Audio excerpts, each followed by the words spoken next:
Alors bonsoir à tous. Alors aujourd'hui exceptionnellement on est obligé de faire une vidéo enregistrée, non pas un Facebook Live, puisqu'on a à l'Assemblée nationale des gros problèmes de connexion qu'on n'arrive pas à résoudre dû aux trop nombreux appareils connectés. Tout ça pour dire, moi je suis ravie de vous retrouver ce soir pour cette nouvelle permanence, faire un petit peu le point. Vous avez dû le voir sur les posts Facebook, mais aussi sur Twitter. Je suis parti pendant 10 jours avec le président François de Rugy dans la Caraïbe et avec le président de la République lors de sa tournée africaine entre Abidjan, Ouagadougou et Accra. Je voudrais revenir un petit peu sur ces déplacements parce qu'ils ont été très importants et ils sont aussi dans le cadre de mes fonctions autres que celles de député, c'est-à-dire vice-présidente de la délégation aux Outre-mer et présidente du groupe d'amitié France-Côte d'Ivoire. Donc pour le premier déplacement que j'ai fait, c'était dans la Caraïbe. On est parti à Saint-Martin et Saint-Barth avec le président François de Rugy pour voir où en était la reconstruction suite à l'ouragan Irma. On a été accueillis sur place par Olivier Servat, qui est le président de la délégation des Outre-mer, et par Claire Guillaume-Firmin, qui est la députée de Saint-Martin et Saint-Barth. À cette occasion, on a rencontré la préfète, les conseillers de la collectivité de Saint-Martin et la collectivité de Saint-Barth pour échanger un petit peu avec eux sur la reconstruction, mais aussi avec le directeur de l'hôpital et le directeur de l'école, puisque c'était deux services pour lesquels il était absolument impératif qu'ils soient remis en état rapidement. Je voudrais déjà souligner vraiment le travail qui a été fait parce que moi j'étais très impressionnée quand on est passé, en fait quand avant de se poser on a fait un survol de l'île et on voyait vraiment l'importance des dégâts qui ont été causés par cet ouragan. C'était extrêmement impressionnant et il y a eu vraiment un très gros travail de fait qui par l'ensemble des forces qui étaient présentes, notamment un chiffre qui m'a un peu marqué, c'est les 5 hectares de bâchage, c'est-à-dire les toitures qui ont été bâchées notamment par la sécurité civile. Mais aussi la remise très rapidement en œuvre des services, des infrastructures publiques, donc bien sûr dégager les voies, mais aussi comme Saint-Martin est une île sèche, la remise en place des réseaux pour la distribution de l'eau potable. Ça c'était important. Cependant, il y a beaucoup qui reste à faire, notamment pour les particuliers. En fait, les dégâts sont tellement importants que tous n'ont pas pu encore voir les assureurs. Et pour ceux qui ont vu les assureurs, ils attendent encore le déblocage des fonds. Donc il y a un véritable enjeu pour les aider au mieux et rapidement. Mais voilà, il faut aussi souligner, je pense, le travail, même s'il reste beaucoup à faire de ceux qui vont notamment nettoyer les plages. Ça passe pas mal par le secteur associatif et ça permettra de remettre l'île en état et bien sûr de ramener aussi rapidement que possible l'industrie touristique à son niveau d'avant l'ouragan. Donc il y a un vrai travail qui est mené, c'est pas terminé, c'est loin d'être terminé. Je pense que c'est important que l'Assemblée se saisisse de ce sujet et assure aux côtés des députés ultramarins le suivi de cette reconstruction. Je suis par ailleurs donc parti suite à mon déplacement très rapidement après en Afrique avec le président de la République dans le cadre de son déplacement pour présenter sa politique africaine. Et également dans le cadre du sommet UE-UA, donc Union Européenne, Union Africaine, qui a lieu et qui a notamment permis d'envisager la suite des relations commerciales entre l'Union Européenne et l'Union Africaine. J'ai assisté à Ouagadougou au discours du président de la République devant les étudiants. À titre personnel, j'ai trouvé que c'était un excellent discours, très dynamique et ça s'adressait vraiment à la jeunesse avec la volonté de regarder ensemble vers l'avenir et de définir justement, comme l'a dit le président, pas de politique française en Afrique, mais bien le partenariat que l'on voulait établir entre la France et le continent africain. Moi, dans les grandes thématiques qui ont été évoquées, c'est l'éducation, la mobilité, le soutien économique et l'aide au développement, et bien sûr, puisqu'on en avait parlé juste avant, la Libye et la lutte contre le terrorisme. Moi, ce qui m'a le plus marqué, je pense que c'est à la fois sur l'éducation, le président a raison de dire il faut amener les moyens de formation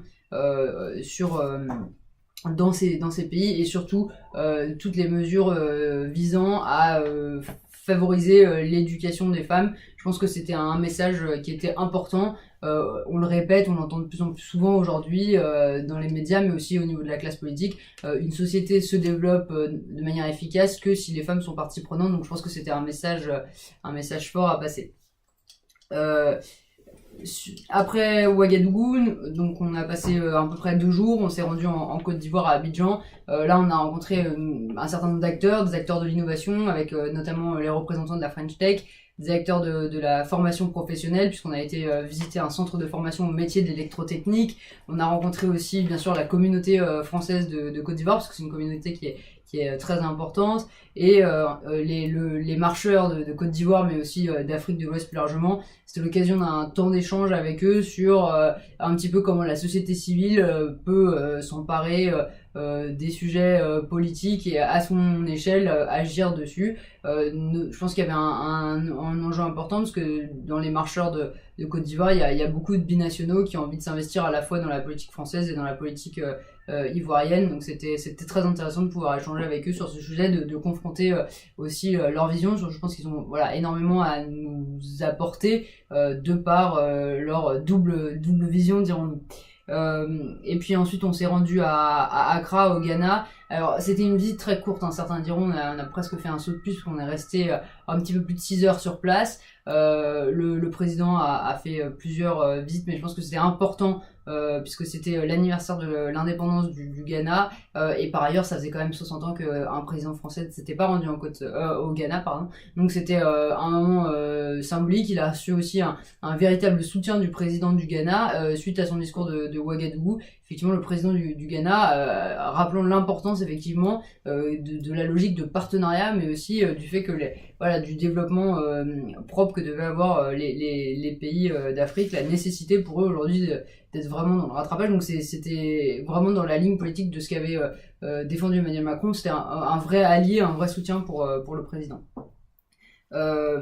J'ai pas pendant ces 10 jours, j'ai pas pour autant suspendu tout à fait mon activité à l'Assemblée nationale. Il y a beaucoup de choses qui se sont passées. Et grâce à mes collaborateurs, j'en avais le relais même depuis l'étranger. Sur le commerce extérieur, on a notamment pu rendre nos conclusions au sénateur Young dans le cadre de la loi Pacte. Vous savez, sur les entreprises, on en avait parlé à l'occasion de la permanence virtuelle précédente. Je travaillais sur le volet conquête internationale, qui est donc le 6e chapitre de cette loi. On a synthétisé, puisque j'étais rapporteur à l'Assemblée du chapitre, l'ensemble des conclusions des députés, et on a fait des propositions concrètes. Globalement, il y a 6 grands enjeux qui se dégagent. Il y a bien sûr la formation à l'export, tant des chefs d'entreprise que des étudiants, la nécessité absolue de clarifier et de simplifier les dispositifs export, développer beaucoup plus la culture export. En France, ça c'est un peu notre travers, parce qu'on a un marché national qui est important.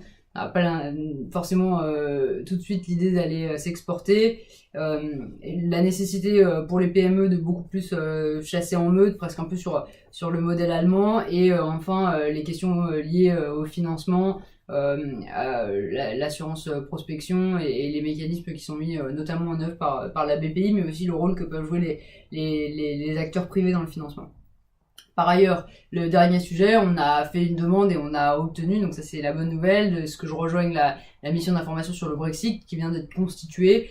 Cette mission, elle aura vraiment vocation à suivre les négociations qui ont lieu entre l'Union européenne et la Grande-Bretagne, et essayer justement de faire remonter un petit peu les enjeux qui se présentent sur le terrain. On a échangé avec Airbus à ce sujet, par exemple, et transmettre bien sûr à Michel Barnier, qui est le négociateur en chef pour le Brexit, qui est déjà venu plusieurs fois à l'Assemblée nationale, avec qui on a pu échanger très librement sur ce sujet. Bien sûr, il y a le travail à l'Assemblée, il y a aussi les déplacements en circonscription, donc on continue à rencontrer beaucoup d'acteurs sur le terrain. Encore une fois, si vous souhaitez qu'on vous rencontre, vous n'hésitez pas à nous solliciter par Facebook ou par mail. On a vu je pense qu'il y a eu un petit peu de rencontres importante depuis mon retour d'Afrique. C'était le déplacement chez Mayoli Spindler. Donc c'est en fait un grand groupe pharmaceutique français qui est en fait une entreprise familiale qui est spécialisée dans les médicaments gastro-entérologie et dermatologie. Et ce qui est vraiment intéressant chez eux et que j'ai découvert en leur rendant visite, c'est qu'en fait ils sont 900, dont 300 à l'export, à l'international. Donc on a pu justement parler de comment une entreprise de taille intermédiaire française allait s'exporter, quel avait été le cheminement. Et ça nous a aussi du coup permis d'évoquer les enjeux autour du déremboursement des médicaments. Voilà, donc ça fera un sujet de conversation avec Agnès Buzyn, la ministre de la Santé. Et puis aussi un autre sujet qui semble beaucoup revenir auprès des entreprises, qui a été évoqué chez Mayoli Spindler, c'est bien sûr la question du recrutement, par l'enjeu autour des transports, le fait de venir dans la 4e circonscription des Yvelines, et des questions aussi de logement, puisque voilà, ils ont un site de production sur place, et parfois leurs salariés ont des difficultés à se loger, donc ça nous a permis d'évoquer ce sujet-là avec eux. Ce qui vient compléter en fait la deuxième rencontre que j'ai eue cette semaine, c'est avec les acteurs du logement à Houille. Donc on a organisé ça en partenariat avec le comité En Marche de Houille. On a réuni une vingtaine d'acteurs, donc c'était une rencontre importante. Il y avait des associations de défense des riverains, il y avait des bailleurs sociaux, des promoteurs immobiliers, des représentants du syndicat des propriétaires fonciers de la plaine de Montation. Donc vraiment une très grande diversité d'acteurs. On a pu échanger un petit peu sur le projet de loi logement qui devrait être présenté d'ici 2018 à la commission des affaires économiques, puisque le logement est de sa compétence. Moi, ce que je retiens de ce temps d'échange, c'est un peu... Il y a 3 enjeux. Il y a, en ce qui concerne la construction de nouveaux logements et de fait du PLU, c'est vraiment la nécessité de renforcer la concertation. Alors je sais qu'il y a tout ce qui est autour de l'enquête publique dans le cadre du changement du PLU, mais visiblement ça suffit pas pour informer les citoyens, donc il faudra peut-être effectivement, soit par le biais de la loi, soit d'une autre façon, renforcer la médiation pour éviter les recours, puisqu'on sait que le projet du gouvernement et que je soutiens, c'est de limiter vraiment le nombre de recours. Donc peut-être qu'il faut travailler davantage sur l'information des riverains, penser à la politique de la ville et la politique du logement beaucoup plus en partenariat, parce que effectivement ce qui ressort, c'est que dans les zones très tendues, souvent le foncier peut manquer, et du coup le fait de construire des logements, ça a des implications sur les transports, le stationnement, les écoles. Donc voilà, il y a la nécessité de faire pas seulement une loi logement, mais une loi qui s'inscrive aussi dans une politique de la ville. Et enfin, bien sûr, la question du financement des logements sociaux, bien que les bailleurs aient totalement compris que le sujet ne pouvait être que abordé partiellement, puisqu'en fait les négociations sont en cours au niveau du ministère et des bailleurs.